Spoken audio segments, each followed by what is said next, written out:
میرے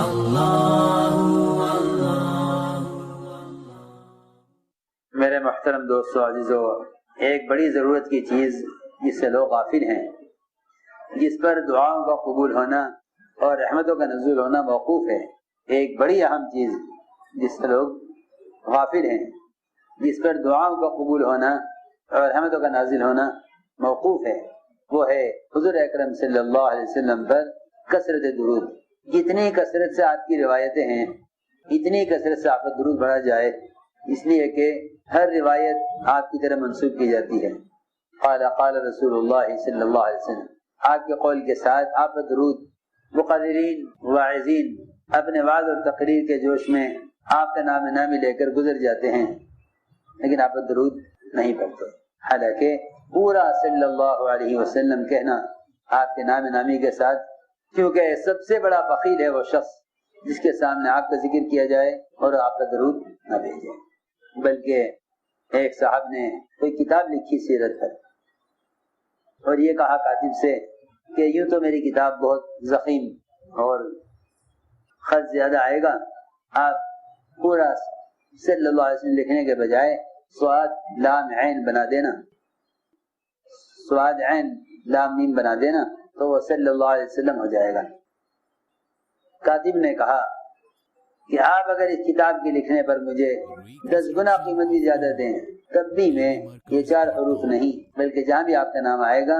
وہاں صلی اللہ علیہ وسلم پورا لکھوں گا۔ اس نے بخل کیا کہ حروف کم ہو جائیں گے تو خرچ کم آئے گا، لہذا میری کتاب میں جہاں آپ کا نام نامی آئے وہاں سواد بنا دیا جائے، پورا لکھنے میں تو خرچ زیادہ ہو جائے گا۔ اس سے بڑا بخیل کون ہوگا جو آپ کے نام نامی کے ساتھ صلی اللہ علیہ وسلم لکھنے میں بخل کرتا ہو۔ تو لوگ کتابتیں بھی بخل کرتے ہیں اور بیان اور تقریر میں بھی بخل کرتے ہیں، اور سب سے بڑا بخل، سب سے بڑا نقصان تو اس میں ہے کہ دعا مانگتے ہیں لیکن شروع اور آخر میں درود شریف کا اہتمام نہیں کرتے، حالانکہ درود شریف کے بارے میں فرمایا کہ دعا آسمان زمین کے درمیان معلق رہتی ہے، لٹکی رہتی ہے، جب تک درود شریف نہ پڑھا جائے اس وقت تک دعائیں قبول نہیں ہوتی۔ فرماتے ہیں عبدالرحمن بن عوف رضی اللہ عنہ کہ حضور اکرم صلی اللہ علیہ وسلم سے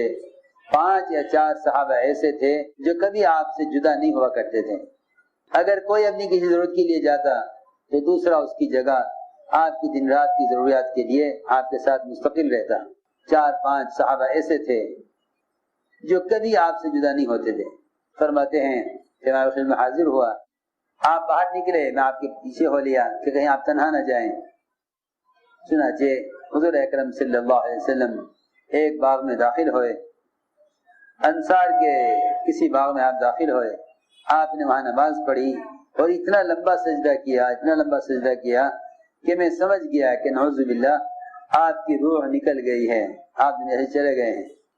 اتنا لمبا آپ نے سجدہ کیا۔ چنانچہ میں آپ کی فرقت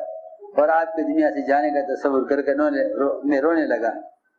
اور میں نے کہا اپنے جی میں کہ اللہ نے آپ کی روح قبض کر لی ہے۔ آپ نے سجدے سے اٹھایا، مجھے بلایا، فرمایا تمہیں کیا ہو گیا؟ میں نے عرض کیا رسول اللہ، آپ نے سجدہ اتنا لمبا کیا کہ میں نے یہ طے کر لیا تھا کہ اللہ نے آپ کی روح قبض کر لی ہے۔ آپ نے فرمایا کہ میں نے اپنے رب کو شکر کا سجدہ کیا تھا کیونکہ میرے رب نے مجھ پر ایک انعام فرمایا ہے میری امت کے بارے میں، اور یہ فرمایا ہے اللہ تعالیٰ نے کہ جو مجھ پر 1 مرتبہ درود بھیجے گا میری امت میں سے، اللہ رب العزت اس کو 10 نیکیاں لکھیں گے اس کے اعمال نامے میں، اور 10 گناہ مٹائیں گے اس کے اعمال نامے سے۔ ایک روایت میں ہے کہ جبرائیل نے آ کر مجھ سے کہا، آپ نے فرمایا کہ جبرائیل نے آ کر مجھ سے کہا ہے کہ کیا میں نہ آپ کو خوشخبری سناؤں کہ بے شک اللہ تعالیٰ فرماتے ہیں کہ جس نے آپ پر درود بھیجا میں نے اس پر رحمت نازل کی، اور جس نے آپ پر سلام پڑھا میں نے اس پر سلام نازل کی۔ ابو طلحہ انصاری فرماتے ہیں کہ حضور اکرم صلی اللہ علیہ وسلم ایک دن بہت خوش نظر آئے، طبیعت میں نشاط تھا اور آپ کے چہرے سے بشاشت ظاہر ہو رہی تھی۔ صحابہ نے عرض کیا کہ یا رسول اللہ، آج تو آپ خوش نظر آ رہے ہیں اور آپ کے چہرے سے بشاشت ظاہر ہو رہی ہے۔ فرمایا کہ کیوں نہ ہو، میرے پاس میرے رب کی طرف سے فرشتہ آیا اور اس نے آ کر مجھے بتلایا ہے کہ آپ کی امت میں سے جو بھی آپ پر درود بھیجے گا اللہ رب العزت اس پر اللہ تعالی اس کو 10 نیکیاں عطا فرمائیں گے اور اس کے 10 گناہ معاف فرمائیں گے اور اس کے 10 درجے بلند فرمائیں گے۔ ابن عجرہ کہتے ہیں یہ فرمایا حضور اکرم صلی اللہ علیہ وسلم نے کہ سب ممبر کے پاس جمع ہو جاؤ، چنانچہ ہم سب جمع ہو گئے۔ آپ نے ممبر کی پہلی سیڑھی پر قدم رکھا،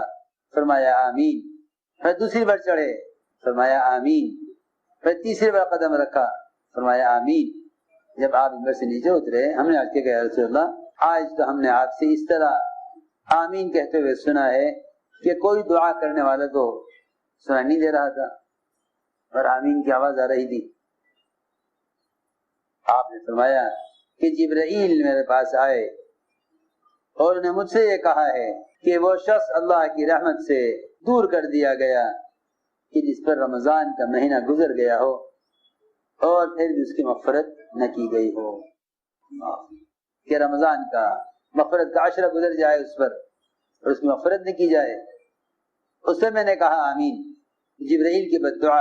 حضور اکرم صلی اللہ علیہ وسلم کا آمین کہنا۔ جب میں دوسری سیڑھی پر چڑھا جبرائیل نے کہا